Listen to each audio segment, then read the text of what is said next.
Welcome to the last section in Bookkeeping My Office called Reports. This section will go over the various reports tied into the Bookkeeping My Office. So the first step is to go to the Reports tab.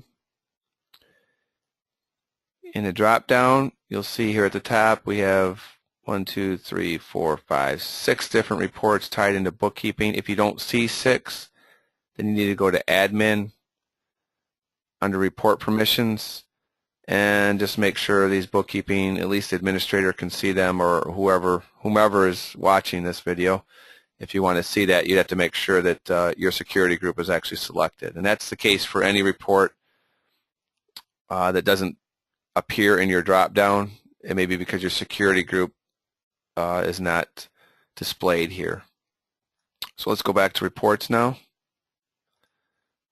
And we'll go to, I'm going to go to the last one here, bookkeeping transaction types. So this is going to, as you recall, we created all the different transaction types, like expenses, income, liabilities, capital. Now we can actually look and see and get the detail just by putting a date range in. So I'm going to use a date range of 3/1/2010. And again, that's the beauty of Adam. You can put any date range in because nothing gets closed out. And I'm going to select all my sites, but you could select just one site if you wanted to look at the transactions types just for that office.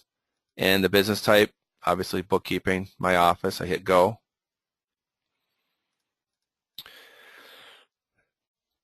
So luckily, I mean, I haven't been audited, but if we were audited, I would imagine that the IRS might say, I want to break out of all your advertising or one of your categories.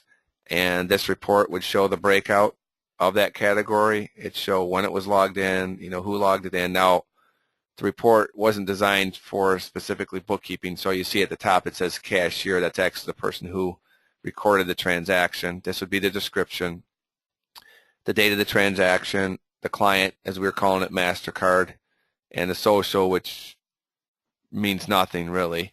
And then here's our fee and payment. So debit and credit. So this report's used for different business types. So we're just kind of, it works fine though for the bookkeeping side. So from here, say if an individual wanted to look at they wanted to actually see the receipt. So say they see my advertising is over $14,000. I'll make this larger for that month.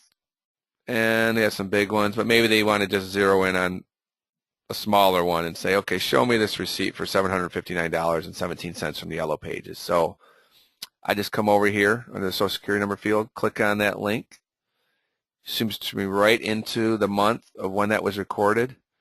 If I want to actually see the transaction, let me go back here. I didn't show you the date because I would need to look at the date to find out. So it shows it was March 15th.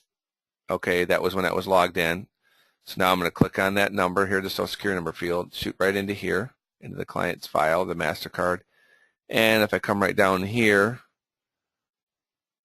I will see March 15th, 2 of them. There's advertising 759, AT&T Yellow Pages. And now I want to see the receipt. I just come up here to upload return documents. And I go to advertising, view everything under advertising. There's March 15th. I click on PDF link, and there is my receipt. So this would be something that would take me, if I had to go back prior years, I don't know, it could take a day probably before I found my receipt. I can find this in seconds. So 1, I get rid of my receipts, and 2, I am so much more organized by having my receipts stored in here because it's all in a logical order. So close it. So that's how that report works. Pretty much the, if someone were to ask you for a breakdown of a specific, expense category, this would be the breakdown. And then if you want to actually see something within here, you can easily just click on it and you'll shoot right to when it was logged in and right where the receipt is. So you don't have receipts in different places. And that, again, that's the whole part of Adam, is that everything's in one place to make your life easier. Okay, let's go to the next report now. We have bookkeeping We'll go up to here, transaction entries. These are just every single transaction entry that was made between this period of time, March 1st to April 30th.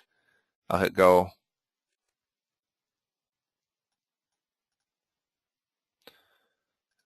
So if you ever want to see every single entry that was made, here they are. Here's the dates, transaction types, the description, the fee, the debit, and you could page all the way down, and you would see, if they balanced out or not. Here's your debit and your credit. So it looks like I'm off a little bit. And if you see right here, I don't know if you can see this. This actually is highlighted in green. That means that's where I'm. Looks like I'm out of balance there. So if I were to click on, I believe if I click on the client name, it shoots me right into the file. And I scroll down, and there I'm out of balance. So I could figure out I must not have made a credit to that account. So you can quickly go right to this certain spot where you're not balanced by just because they're color coded. If it's a credit balance, it would show up in red. Debit balance, it shows up in green. Okay, that's pretty much the transaction entries. Now we have a profit and loss statement. So it's just like any other profit and loss statement. You run this, hit go, strictly based on what you entered. Oops. My Adobe didn't like that for some reason. Let me try that one more time.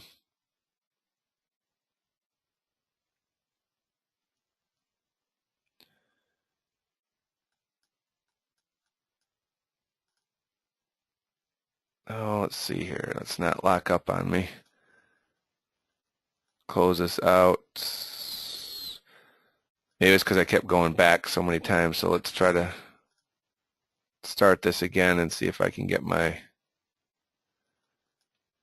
close out the one behind here. Just want one open. Okay. Log back in real quick. Okay, we'll go to reports and we'll come up here to profit and loss statement. And we've been looking at 3/1/2010. And I'll do 3/31/2010. Select all my sites. You do have to make sure that your sites and your business type is highlighted in dark blue. And here we go. So it's going to have your company name on the top. It's going to have your profit and loss statement. It's going to have the date range that I just entered. So here would be my income. It's less refund of fees, gross profit. Here's all my expenses. Nothing fancy, but it gets the job done. It tells you what's needed, and there's net profit of $58,000. So strictly based on that date range, there's your profit and loss statement. Next one we have two balance sheet. Client balance. So if you were logging these in by vendor, this is where your client balance definitely would come in handy. You could actually run this, and this would show you by client, the client name, say it's AT&T, it would show your fee and your debit, your credit, and then your balance with them. So this is actually pretty nice if you actually were logging in by vendor. I mean, I chose not to just because of the size of our company. I may change my mind later on, but for the first couple of years, we're just logging them in using checking account and MasterCard as our client setup. So, but this would be, I could see where that would definitely come in handy. It'd be nice to see how much you're paying Staples or Best Buy or whatnot. And then if you ever have to issue 1099s, if they do, put that into law, then that would be nice. We could probably set something up so that the 1099s we could issue those too. But that's the client balance report. And then we have the balance sheet. We have one that's monthly, and we have one that's just says balance sheet. The one that says balance sheet is an ongoing total. As you recall, we set up the opening balance. It's going to capture the opening balance, and it's going to capture everything that was recorded from that time on based on the date range. So it's always going to keep that opening balance in there. So if I run this report and I hit balance sheet, and I only have 3/1/2010, if you recall, if you've listened to all these segments, I logged the opening balance as 12/31/2009. However, that opening balance is going to be included in here because it had a balance sheet account item. So there's my accumulated depreciation. That was 150,000. That was actually logged in on the 12/31/2009 was a transaction date. But again, this report will have an ongoing total for the balance sheet. So this is what you'd want to run at the year end. If you ever had to give this to someone that wanted to see your balance sheet. Now the other one, the balance sheet monthly, that's strictly going on what happened during this date range, unrelated to your prior balances. Okay, so this is what I like to run for the year, so I can see, how many computers did I buy, how much furniture did I buy, so I can actually then, expense that on my tax return. So it has nothing to do with what was purchased prior to that. So if I run it, it's just actually, in this case, it's just looking at that month. And of course, my cash account is really low because I probably had more money going out than it was coming in during that month. A little software purchase. Other than that, for the most part, it was just my liabilities with my MasterCard for that month of for the month of March. So that's the difference in the reports. For there's 6 of them, as I said, and the main ones that'll come in handy, I think, are the definitely the transaction types. If you ever had to find something in your profit and loss, and your balance sheet monthly, and your balance sheet, which is continuous.